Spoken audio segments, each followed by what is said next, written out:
Doctor ortho Ayurvedic oil and capsule, अब दर्द भी घुटने टेकेगा।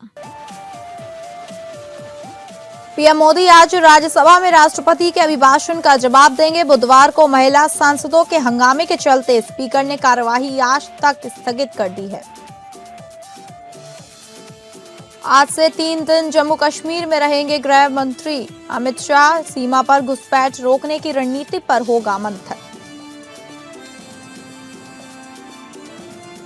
भूमाफिया को योगी आदित्यनाथ का 24 घंटे का अल्टीमेटम, तुरंत अवैध कब्जा छोड़ने की दी चेतावनी। कहा, भूमि पर अवैध कब्जा है, उसे तुरंत छोड़ दिया जाए। रांची में हेमंत सोरेन की कैबिनेट बैठक। आज मुख्यमंत्री की सहमति के लिए 10 प्रस्ताव सीएमओ भेजे गए। आज हज यात्रियों के लिए मेडिकल स्क्रीनिंग और वैक्सीनेशन प्रक्रिया को लेकर दिशा निर्देश पर लग सकती है मोहर।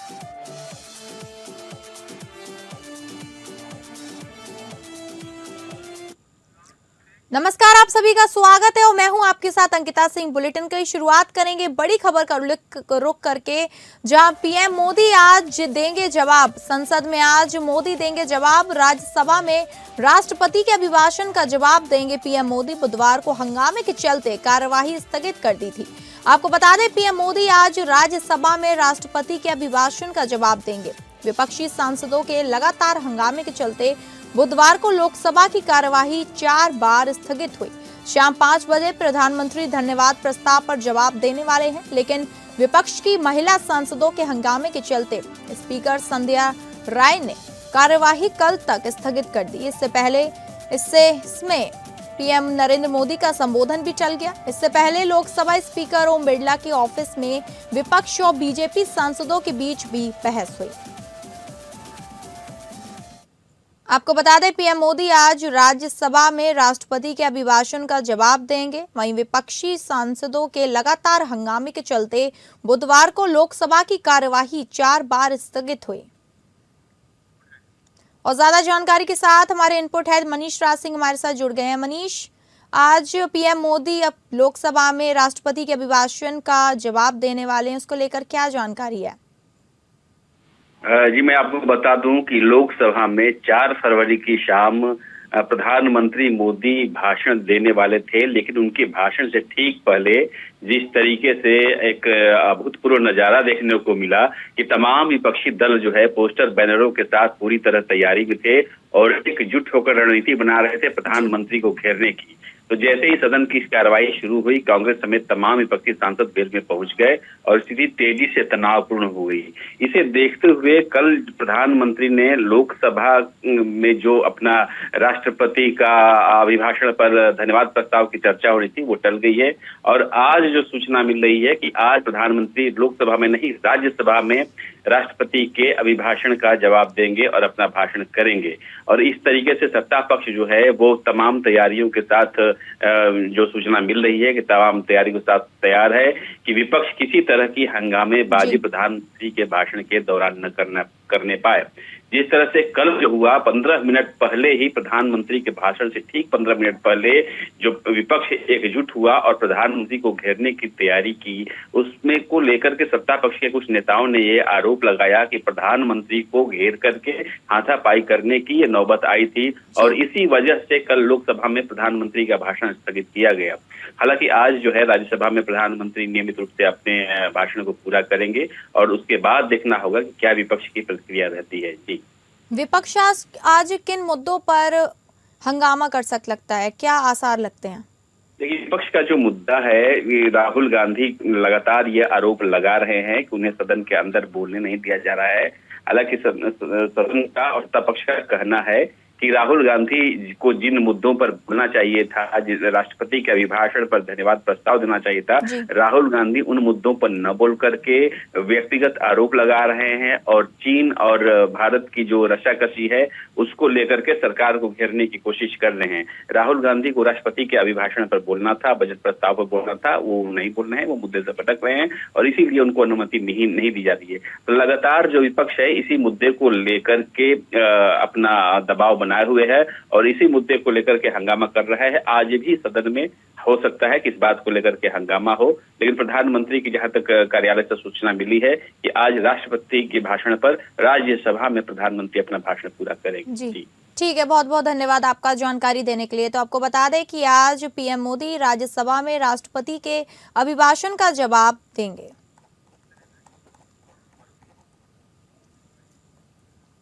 और अगली खबर का रुख करेंगे, जहां बुधवार की घटना पर नजर डालें तो संसद के गेट पर राहुल गांधी और केंद्रीय मंत्री नवनीत सिंह बिट्टू का आमने सामना हुआ तो एक अजीब घटना क्रम पेश किया गया। राहुल गांधी ने केंद्रीय मंत्री को गद्दार दोस्त कहकर बुलाया तो भाजपा नेता ने उनको देश का दुश्मन कहा डाला। दोनों नेताओं के बीच नोकझोंक का यह वीडियो सोशल मीडिया पर तेजी से वायरल हो रहा है। एक तरफ जहां संसद के अंदर विपक्ष जमकर हंगामा कर रहा है तो दूसरी तरफ सदन के गेट पर राहुल गांधी और केंद्रीय मंत्री बिट्टू के बीच नोकझोंक हुई। बुधवार को छठवें दिन संसद के गेट के बाहर राहुल गांधी के साथ कांग्रेस सांसद हाथों में पोस्टर लेकर प्रदर्शन करते नजर आए। दरअसल जब राहुल गांधी प्रदर्शन कर रहे पार्टी के सांसदों के साथ खड़े थे तो इस दौरान उन्होंने केंद्रीय मंत्री नवनीत सिंह बिट्टू को आते देख गद्दार दोस्त कहा, जिसके बाद बिट्टू ने पलटवार करते हुए राहुल गांधी को देश का दुश्मन बताया। राहुल गांधी ने नवनीत सिंह बिट्टू को देखकर कहा, देखो एक गद्दार यहीं से गुजर रहा है, इनका चेहरा देखो। इसके बाद बिट्टू के पास आने पर राहुल गांधी ने उनसे हाथ मिलाने के लिए हाथ बढ़ाया और कहा, नमस्ते भाई मेरे गद्दार दोस्त, चिंता मत करो तुम वापस कांग्रेस में आ जाओगे। नवनीत सिंह बिट्टू पलटवार करते हुए उनको देश का दुश्मन कह डाला। बिट्टू ने कहा उनका देश के दुश्मनों से कोई वास्ता नहीं है। जुबानी जंग का यह वीडियो सोशल मीडिया पर तेजी से वायरल हो रहा है। मेरे दादाजी सरदार बेअंत सिंह जो आपने आग लगाई थी पंजाब में, ये कांग्रेस पार्टी और गांधी फैमिली ने आग लगाई।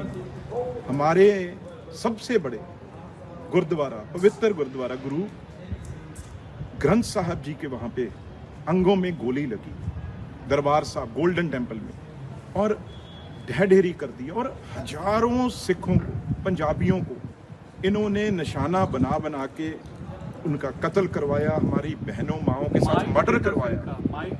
मैं वही कह रहा हूँ, मर्डर करवाया। तो ये, और मेरे दादाजी थे, इनको यही तकलीफ थी भी अगर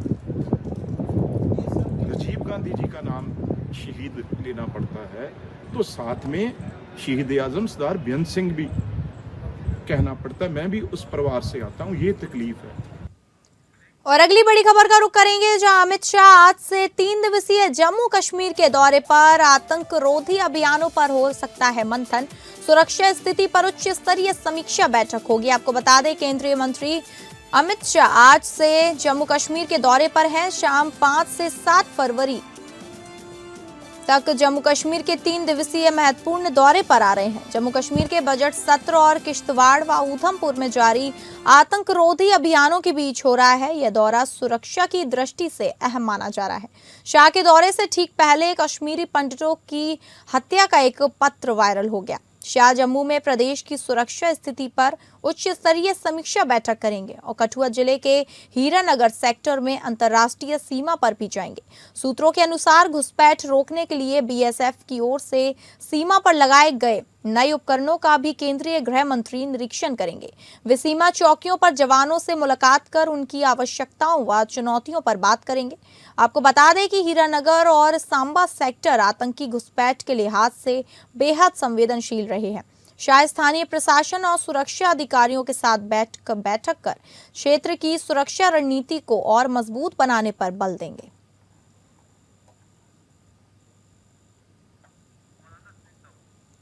और ज्यादा जानकारी के साथ हमारे संवाददाता शेख दाऊद हमारे साथ जुड़ गए हैं। शेख, आज से अमित शाह 3 दिवसीय दौरे पर हैं जम्मू कश्मीर में। इसको लेकर वो सुरक्षा के कई इंतजाम को देखने वाले हैं, इसको लेकर और क्या जानकारी है? बिल्कुल, आज अमित शाह 3 दिन के दौरे पर जम्मू कश्मीर पहुंचेंगे और शाम 3 बजे वो जम्मू आएंगे और पहले वहां पे सिक्योरिटी का जायजा लेंगे। उसके साथ वहां पे एलजी मनोज सिन्हा के साथ और बड़े आर्मी ऑफिसर और पुलिस सीआरपी के और कई एजेंसियों के साथ वो मीटिंग होगी।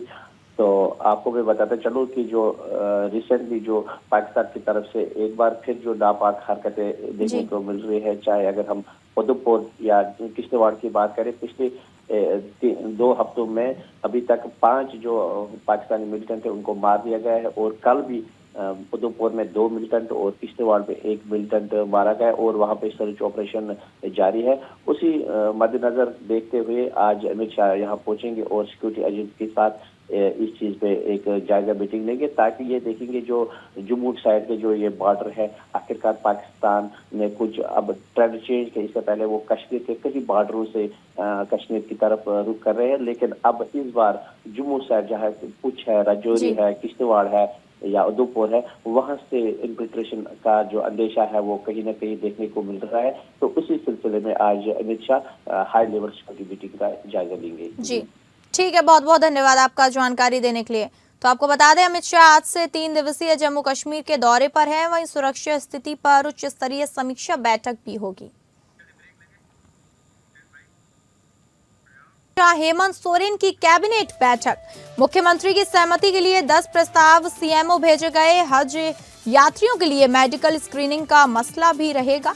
वैक्सीनेशन प्रक्रिया को लेकर दिशा निर्देश। आपको बता दें, मुख्यमंत्री हेमंत सोरेन के नेतृत्व में गुरुवार को राज्य कैबिनेट की बैठक है। इस बैठक को लेकर तैयारियां की जा रही हैं और सभी मंत्रियों को सूचित कर दिया गया है। देर रात तक मिली सूचना के अनुसार मुख्यमंत्री की सहमति के लिए 10 प्रस्ताव सीएमओ भेजे गए हैं। शेष प्रस्ताव गुरुवार को भेजे जाएंगे।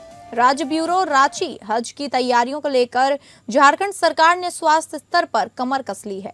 राज्य के स्वास्थ्य मंत्री एवं झारखंड हज कमेटी के अध्यक्ष डॉक्टर इरफान अंसारी 5 फरवरी को राज्य के सभी जिलों के सिविल सर्जनों के साथ एक आपात और महत्वपूर्ण बैठक करेंगे। बैठक में हज यात्रियों के लिए मेडिकल स्क्रीनिंग और वैक्सीनेशन प्रक्रिया को लेकर विस्तृत दिशा निर्देश दिए जाएंगे।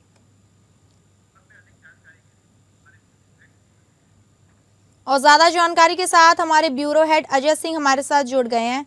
अजय, आज बैठक होनी है, उसको लेकर क्या जानकारी है? देखिए अंकिता, आज जो है झारखंड मंत्रालय के प्रोजेक्ट भवन स्थित में मंत्री परिषद की कक्ष में जो है वो आज 2 बजे से एक महत्वपूर्ण बैठक होगी और उसमें जो है महत्वपूर्ण निर्णय लिए जाएंगे। क्योंकि कुछ दिन पहले की बात है कि झारखंड के जो मुख्यमंत्री थे अपनी कुछ सदस्यीय टीम के साथ विदेश दौरे पर रहे थे, खास करके दावोस और लंदन की यात्रा पर रहे थे, और उनके नेतृत्व में जो है निवेश के लिए उन्होंने अपने राज्य के अपने उसमें थे कि हमारे राज्य में आइए और हमारे राज्य में निवेश कीजिए, जिससे हमारे राज्य की समृद्धि बढ़े, जो अनएम्प्लॉयमेंट है उसकी समस्या से दूर हो। और इसका जो है ग्रीन स्टील युग का जो है वो प्रारंभ हो चुका है। जो है कई जो कंपनियां हैं वो झारखंड में निवेश के लिए इच्छुक है। तो इससे संबंधित भी आज बैठे, इस पर जो संबंधित और जो अड़चने हैं उस पर भी आज कुछ महत्वपूर्ण बैठक जो होगी उसमें निर्णय लिए जा सकते हैं। एक और भी बात है कि आज राष्ट्रीय रक्षा महाविद्यालय के 17 सदस्यीय टीम के साथ 1-2 दिन पहले मुख्यमंत्री ने मुलाकात की थी और कहा था कि शिक्षा के क्षेत्र में जो है सकारात्मक बदलाव लाए जाएंगे और यहाँ पे जो है खेल से संबंधित, खेल में हम झारखंड में खेल प्रतिभाओं की कमी नहीं है, यहाँ खेल की अपार संभावना है। तो यहाँ उनके खिलाड़ियों, चूंकि अभी जो राष्ट्रीय महिला हॉकी है उसका लगभग जो 50% महिला हॉकी में जो इसमें है 50% जो है वो अकेले झारखंड के ही खिलाड़ी है। और भी मतलब तो यानी एक खेल नीति को भी और कितना अच्छा बनाया जाए कि यहाँ हमारे खिलाड़ियों में खिलाड़ियों के इसमें और सुविधा हो, या उनकी सुविधाओं के लिए कुछ जो है आज से खेल से संबंधित कुछ जो है महत्वपूर्ण फैसले लिए जा सकते हैं। दूसरी तरफ मुख्यमंत्री का लगातार ये रहा है कि जो है झारखंड में जो स्वास्थ्य सेवा है उसको कैसे बेहतर बनाया जाए, उसके लिए भी वो लगातार अपने अधिकारियों से और जो स्वास्थ्य मंत्री हैं उनके साथ भी उनकी मुलाकात हुई है और उस पर भी आज जो है महत्वपूर्ण कुछ निर्णय लिया सकता है। यानी जो कहा जाए, देखने वाली बात होगी कि जो आज जो है जो महत्वपूर्ण जो बैठक होगी उसमें कुछ न कुछ वैसी बात आएंगे जिससे कि झारखंड के विकास में योगदान होगा और उसके लिए झारखंड का जो मंत्रिपरिषद है कुछ महत्वपूर्ण निर्णय लेगा। जी अंकिता। जी ठीक है, बहुत बहुत धन्यवाद आपका जानकारी देने के लिए। तो आपको बता दें, हज की तैयारी को लेकर राज्य के स्वास्थ्य मंत्री और झारखंड हज कमेटी के अध्यक्ष डॉक्टर इरफान अंसारी 5 फरवरी यानी आज राज्य के सभी जिलों के सिविल सर्जनों के साथ एक आपात और महत्वपूर्ण बैठक करेंगे। और अगली बड़ी खबर का रुख करेंगे, जहां योगी आदित्यनाथ का 24 घंटे का अल्टीमेटम, अवैध कब्जा छोड़ने की दी चेतावनी। भूमि पर अवैध कब्जा है उसे तुरंत छोड़ दिया जाए, ये बोले योगी। उत्तर प्रदेश सरकार ने अवैध कब्जों के खिलाफ बुलडोजर अभियान चलाकर माफिया से लाखों एकड़ जमीन खाली कराई। मुख्यमंत्री योगी आदित्यनाथ ने 24 घंटे का अल्टीमेटम दिया है, जिसमें कहा गया कि जो भी भूमि पर अवैध कब्जा है उसे तुरंत छोड़ दिया जाए। इस अभियान के तहत 65,000 एकड़ से ज्यादा भू माफियाओं के कब्जे से मुक्ति हुई है, जो कई शहरों के क्षेत्रफल से भी अधिक है।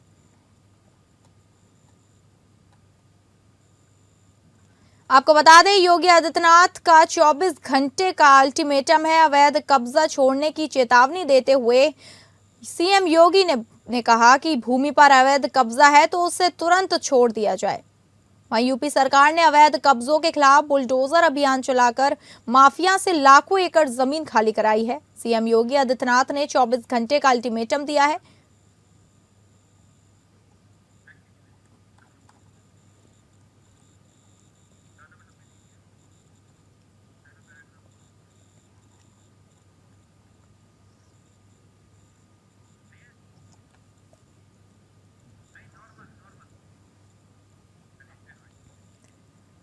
और अगली खबर का रुख करेंगे, जहां उत्तर प्रदेश के कानपुर की मूक बधिर किशोरी खुशी गुप्ता का जीवन अब बदल गया है। सीएम योगी आदित्यनाथ से मिलने के लिए 90 किलोमीटर पैदल चलकर सुर्खियों में आई खुशी का कॉलिक्टर इम्प्लॉयमेंट ऑपरेशन सफलतापूर्वक किया गया। सर्जरी के बाद खुशी सुनने लगी हैं और लोगों की आवाज पर रिएक्ट भी करने लगी हैं। ऑपरेशन के बाद खुशी के पहले शब्द सीएम योगी थैंक यू था। साल 2025 में खुशी गुप्ता नवंबर के महीने में कानपुर से लखनऊ तक पैदल चलकर सीएम योगी से मिलने पहुंची थी। 22 नवंबर को वह सीएम आवास के बाहर नजर आई थी। हालांकि उसकी सीएम योगी से मुलाकात 26 नवंबर को हुई थी। सीएम योगी से मुलाकात के दौरान खुशी ने प्रधानमंत्री नरेंद्र मोदी और सीएम योगी आदित्यनाथ की खुद बनाई पेंटिंग और स्केच उन्हें भेंट किए थे। सीएम योगी ने खुशी की स्थिति को देखते हुए उनके इलाज की जिम्मेदारी लेने का भरोसा दिलाया था। देखो होता क्या है कि 5 साल की उम्र में 6 साल की उम्र में अगर इसका ऑपरेशन हो जाता ना, देखो उसको सुनाई नहीं देता, इसलिए वो बोल नहीं पाते। नहीं सर, मैंने कराया था, कराया था सर, ऑपरेशन कराया। ये देखिए सर। नहीं उससे नहीं, एक दिमाग का होता है कहीं पे। वो नहीं कराया। क्या उम्र है इसकी? 20 में चल रही है सर। 20 में चल रही है, 20 साल की है। 20 साल की हो गई है। हाँ 20 साल की हो गई बेचारी जो है। क्योंकि एक बार दिखवा देते हैं, जो भी पॉसिबिलिटी होगा। उसमें देखिए होता क्या है कि वो ऑपरेशन हो जाता है ना, तो उसके बाद जो है स्पीच थेरेपी यानी बोलने का अभ्यास करवाया जाता है। बोलने का अभ्यास करवा करके धीरे धीरे करके वो अपनी रफ्तार पकड़ लेता है, तो सामान्य जीवन जी सकता है। फिर उसमें बोलने में सुनने में कोई दिक्कत नहीं होती। हम तो सर गार्ड की नौकरी करते हैं कानपुर में सर। किस में काहे की नौकरी करते हैं? गार्ड की मार्शल के जो मेट्रो बनी है ना सर, अभी चुन्नीगंज से लेके सर मालूर तक का सर। हाँ। लड़का कौन क्लास में पढ़ता है? 7 में है सर। 7 में सॉरी सर, 10 में सर। क्या उम्र है इसकी? ये 15 में चल रहा है सर। 15 साल है। हम ये सोचते हैं मम्मी कैसे यहाँ आ गई, अब तो ये मेरे लिए और ज्यादा परेशानी हो गई। अब परेशानी नहीं होगी, उसको ठीक ढंग से वो कराओ, ठीक हो जाएगा, सब ठीक हो जाएगा। और अगली बड़ी खबर का रुख करेंगे, जहां रोहित शेट्टी फायरिंग मामला, आरोपी को फिर कोर्ट में पेश किया जाएगा। आरोपी की कस्टडी बढ़ाने की मांग, नेटवर्क और साजिश की कड़ियों की पड़ताल। आपको बता दें, रोहित शेट्टी फायरिंग मामले में बड़ा अपडेट सामने आया है। इस केस में गिरफ्तार आरोपी को आज एक बार फिर कोर्ट में पेश किया जाएगा। पुलिस ने आरोपी की कस्टडी बढ़ाने की मांग की है। जांच एजेंसियां आरोपी के नेटवर्क और साजिश की कड़ियों की पड़ताल में जुटी है। रोहित शेट्टी फायरिंग मामले में बड़ा अपडेट सामने आया है। इस केस में गिरफ्तार आरोपी को आज एक बार फिर कोर्ट में पेश किया गया। पुलिस ने आरोपी की कस्टडी बढ़ाने की मांग की है, जबकि कोर्ट ने मामले की अगली सुनवाई की तारीख तय कर दी है। जांच एजेंसियां आरोपी के नेटवर्क और साजिश की कड़ियों की पड़ताल में जुटी है। आपको बता दें, रोहित शेट्टी फायरिंग मामले में बड़ा अपडेट सामने आया है। इस केस में गिरफ्तार आरोपी को आज एक बार फिर कोर्ट में पेश किया जाएगा।